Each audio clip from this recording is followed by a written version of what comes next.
Hello, everyone. Boy Lag here, and I thought I'd go over something that I haven't really gone over too in depth in anything I've ever talked to you guys about. It's going to be a little bit different. It's not going to just be me as a talking head. I'm going to try to put up examples, maybe some videos and pictures and pretty things to keep you occupied while I drone on and on about what I struggle with every day of my life. I can put on this front. Well, it's not really a front, it's what I want to be, but it takes a lot out of me because most of the time I can't keep this facade up because of the pain that I'm always in. So the point of this video is to explain to you exactly what fibromyalgia is and its effect on people. It can go from the very smallest amount where your legs hurt a little bit, like when I was a little kid, up to completely and utterly debilitating where it's hard to walk or stand or sit or lay down or do anything because it's a pain that just doesn't stop. So I'm going to try to go through a few things with you and hopefully we come to a better understanding on what is what by the end of this video. What is fibromyalgia? Well, the term comes up as fibromyalgia is a chronic diffuse pain syndrome. Patients describe diffuse musculoskeletal pain, although some areas can be worse than others. Phrasing like "I hurt all over" or "I have head-to-toe pain" is not uncommon, but there are many different ways patients with fibromyalgia will describe pain. And the severity is different with every single person. I have had fibromyalgia since I was a child.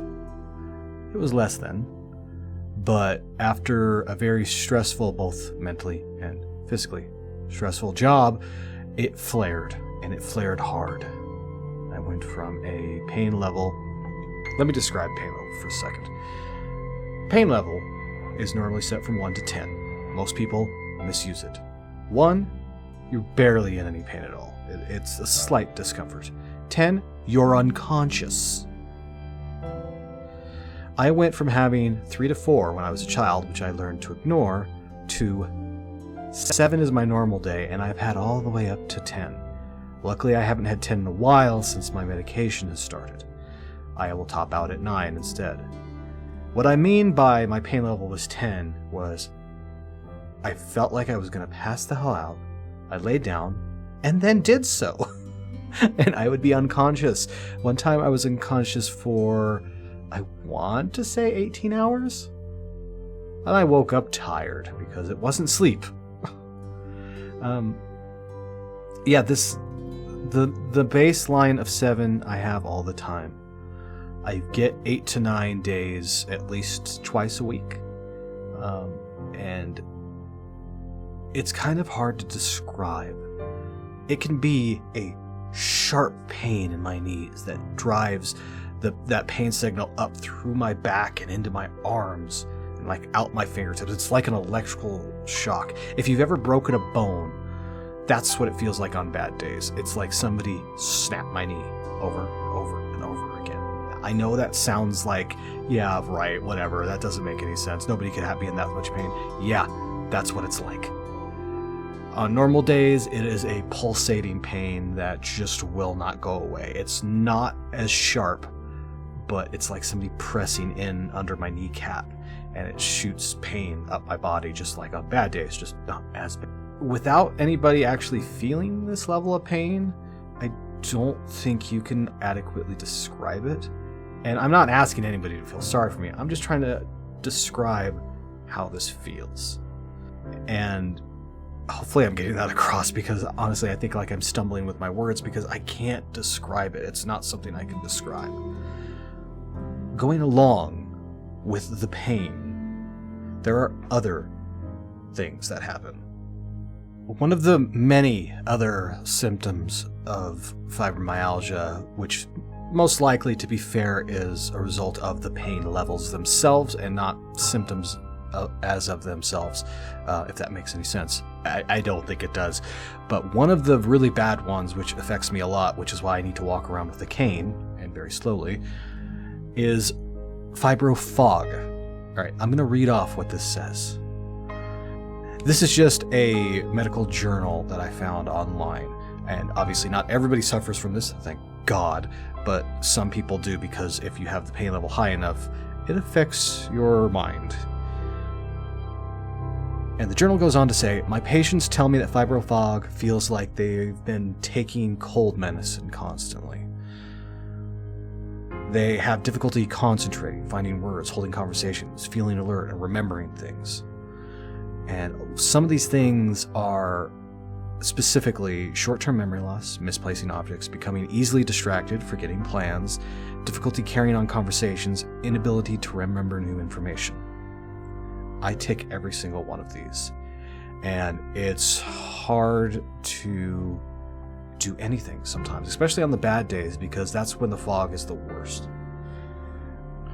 Some of the other symptoms, which some of these I have, others I don't, can be fatigue, yes, sleep problems.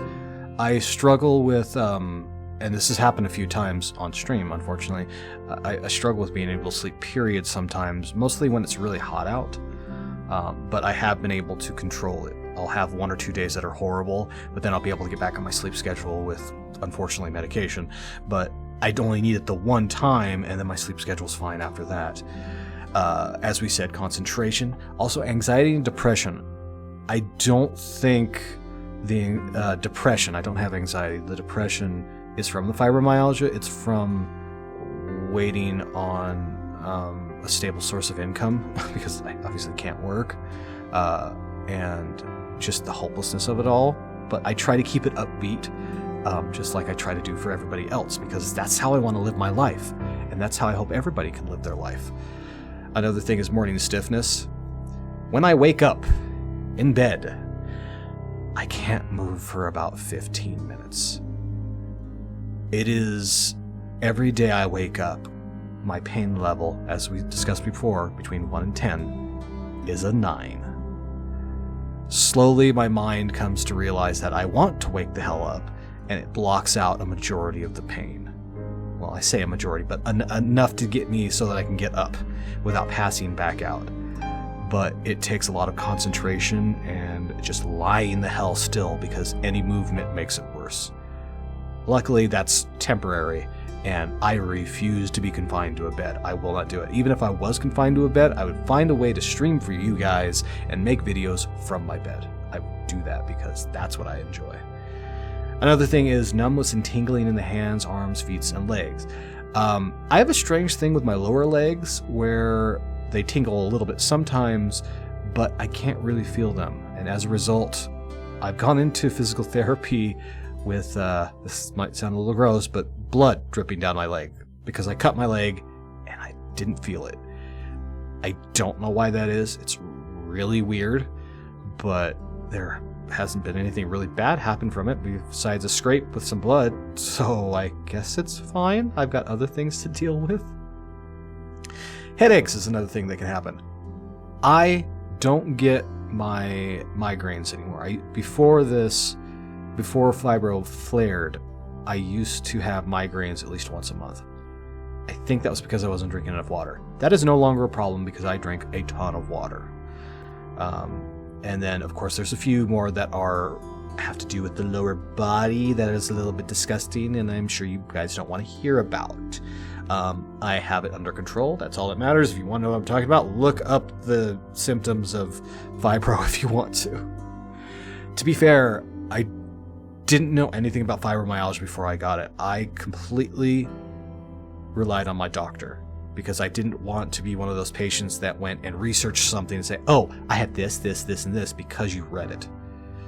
I'm only reading it off now after I've been diagnosed.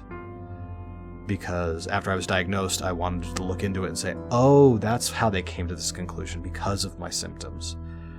And they very much get in the way. Specifically the fatigue and the dizziness. Because it's just disorientating sometimes. And hopefully this never happens again, I've run a red light because I forgot it was there.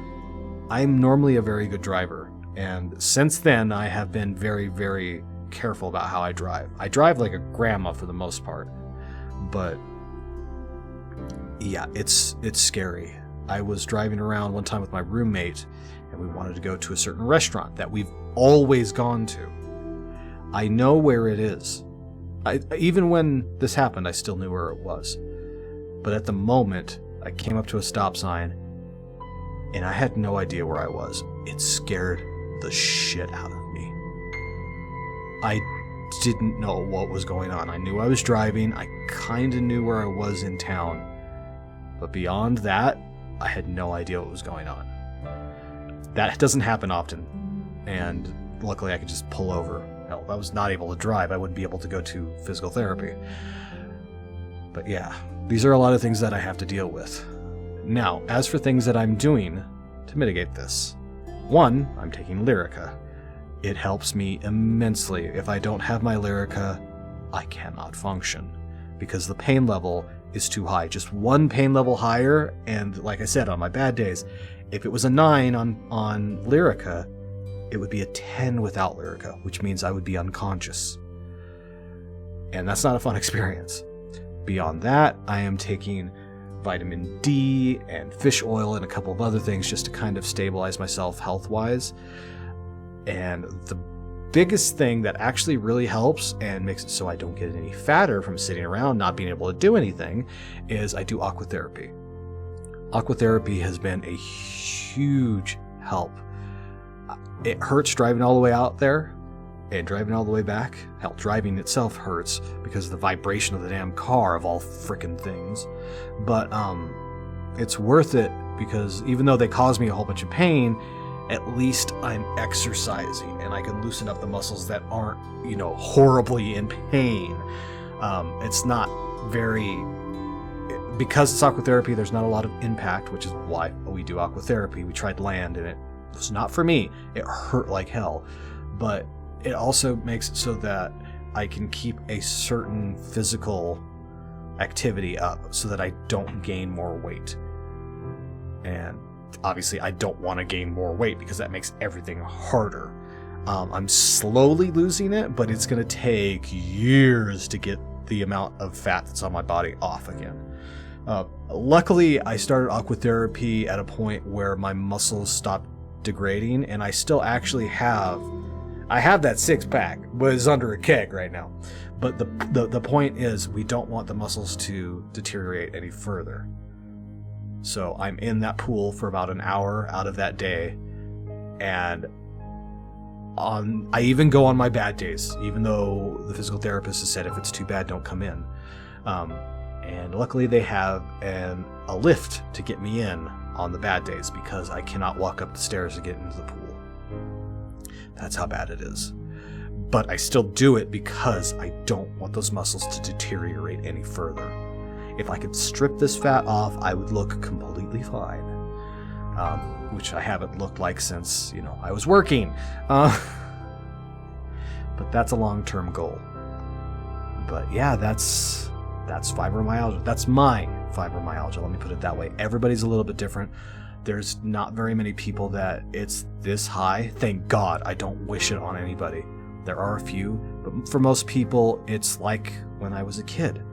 When it was a 4, maybe even a 5 on bad days, where in the 80s, my doctor said, it's growing pains. They didn't know what fibromyalgia was. I don't blame them for a second. I don't blame my parents for believing the doctors, because they didn't know what was going on.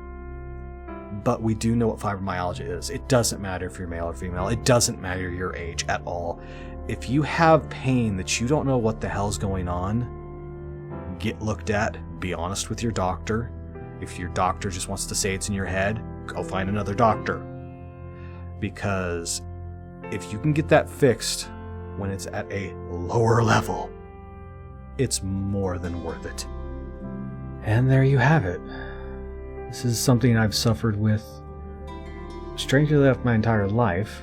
I don't like to complain about it, at least to my more general friends, because I feel like I'm just complaining, but it is debilitating, and as you've probably seen on a few streams, it stops me from doing what I want to do sometimes. even though I really don't want to. I enjoy streaming, I enjoy recording, I enjoy hanging out with you guys, but it's something I have to live with. But anyways, hopefully you enjoyed my nonsense. If you did, a like, a comment, subscribing, and hitting that bell icon would be greatly appreciated. This has been Boylag, signing off.